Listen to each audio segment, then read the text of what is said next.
Gjithve, dashur bashkëqytetar, bashku me kolegët antar të Këshillit Mandateve, duam përmes këtij komunikimi publik të dënojmë me forcë aktin e paprecedent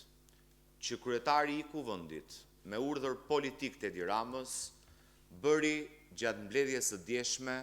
të Këshillit të Mandateve dhe Imunitetit gjatë shqyrtimit të kërkesës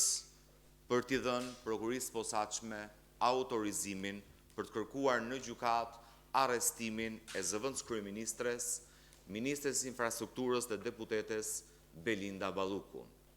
Si në asnjë rast tjetër, kryetari i Kuvendit Niko Peleshi ka shtyrë mbledhjen e Këshillit Mandateve pa caktuar një afat se kur ky këshill do të marrë në shqyrtim dhe do të i hap rrugë miratimit nga seanca plenare të kërkesës së prokurisë posaçme për arrestimin e zëvendës kryeministres. Ky është një akt politik i urdhëruar nga Edi Rama për të penguar drejtësinë dhe për të mbrojtur korrupsionin e tij të zëvendës kryeministres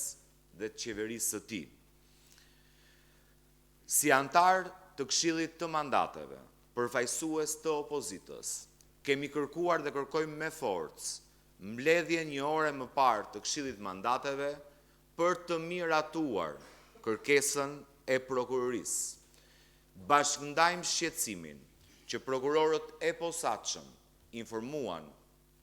dje në Kuvend se çdo ditë në liri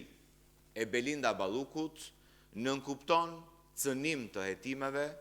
prishje të provave dhe intimidim të dëshmitarëve.